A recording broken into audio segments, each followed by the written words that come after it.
Let's have a quick look at the headlines. More election hopefuls trooped to the Commission on Elections today for the second day of filing of certificates of candidacy. The Armed Forces of the Philippines denies deploying troops to the disputed Spratly Islands, calling this part of a disinformation campaign. The Department of Labor and Employment has vowed to verify job opportunities offered to Filipino household help to ensure that these are good and safe. And the Philippines bags the Peace Cup after nearly a century of trying to get it. Let's now get an update on the traffic situation along EDSA Extension in Taft Avenue. Hazel Dizon is still there. Hazel, how's the traffic? There is now a long line of slow-down cars starting under the MRT Taft station all the way down to Rojas Boulevard and EDSA intersection. As you can see behind me, our northbound motorists have to pass by this 5-lane road, which bottlenecks to a 4-lane road. However, this gets worse as motorists have to slow down due to more jeepneys parked ahead right along EDSA, dropping and picking up passengers from the MRT station. After this, traffic is expected to be light for our northbound motorists, with more hiccups to encounter just in Ayala, Shaw, and Aurora. And that's the latest for your traffic here in EDSA Taft area. Jing. Okay, well, heavy traffic in that area, EDSA Taft in Hong Kong. A collision of a ferry with a tugboat left at least 8 people dead and over a dozen others missing. The ferry, owned by the Hong Kong Electric Company, was carrying over 120 employees and family members for an evening cruise to watch fireworks at the Victoria Harbor. A company spokesman said it immediately sank after a tugboat smashed into it. Authorities rescued at least 100 passengers and took them to hospitals on Hong Kong Island and Lamma Island.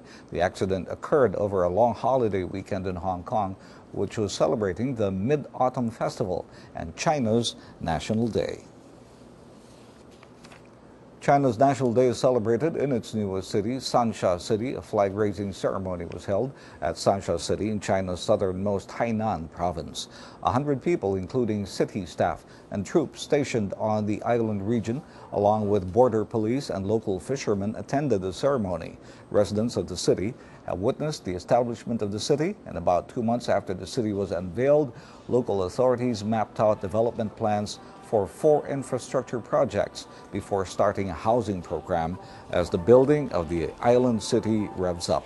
The infrastructure projects, which include road construction, water supply, and drainage on Yongxing Island, the municipal government seat of Shansha City, have begun to improve local living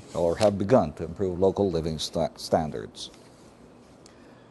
Peruvian President Ollanta Humala sits down with the leaders of Tunisia, Jordan, and Lebanon during the first day of the South America Arab Summit of 2012. President Humala initially met with Tunisia's President Moncef Marzouki, followed by Jordan's King Abdullah bin Al Hussein, and lastly, Lebanese leader Michel Suleiman. The summit is designed to strengthen commercial ties between South America and Arabia. It also aims to search for solutions to problems affecting both regions. Europe pulled off the greatest comeback in Riders' Cup history as the Azkals won the Philippine Peace Cup, beating Chinese Taipei. Find out more from Gino Rufino. Europe's golfers produced a stunning final day comeback to win the Ryder Cup on a shell-shocking deal. The United States required only 4 points from the 12 on offer, but Europe somehow secured 8.5 to clinch a historic 14.5 to 13.5 win. Inspired by the spirit of Steve Ballesteros, Europe's big guns all delivered as Jose Maria Elazaba's players produced one of the greatest comebacks on a golf course to win the Ryder Cup. In local news, the weekend proved to be a busy one for the Filipino sports fan. The Azkals won the Philippine Peace Cup, which was held in Manila last week. The Philippines put the smackdown on Chinese Taipei 3-1 at the Rizal Memorial Stadium on Saturday, giving the country our first international tournament win in 99 years. The last time the Philippines won an international tournament was in the 1913 Far East Games. The Filipinos went undefeated in the Peace Cup, beating Chinese Taipei, Guam, and Macau. The finals of the UAAP Season 75 men's basketball tournament is set, With the all-important twice-to-beat advantage in their favor, both the University of Santo Tomas Growling Tigers and the Ateneo de Manila Blue Eagles needed only one game to dispatch a gritty National University Bulldog side and a proud De La Salle Green Archers team. Now a rematch of the 2006 UAAP Finals is set, when the Growling Tigers upset the heavily favored Blue Eagles. On the line with the Solar Sports Desk is Ateneo Blue Eagle, Nico Salva. Nico, first of all, congratulations making it back to the finals. Thank you. Thanks, Gino. Now you're going to be matched up against UST, a team that was finished second after the elimination rounds. In the elimination round, in rounds 1 and 2, both games could have gone either way. You guys lost the first one, 71-70, but won the second one, 68-66. Talk about the matchup against UST. It's a good matchup. We lost by 1 point and we won by 2 points. So I think both teams have deep benches. Both are experienced teams. So I think it's going to be one of the most exciting championship matchups for me. Is there anybody on the UST lineup, or maybe a few players from the UST lineup, that you guys have to focus on? Maybe Mariano, or Jeric Tang, or anybody else?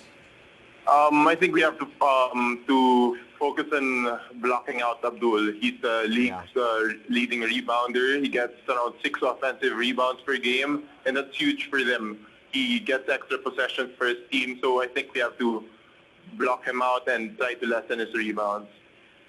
This year, you have a chance. Yourself, Justin Chua, and Tonino Gonzaga have a chance to do something that's pretty much never been done before.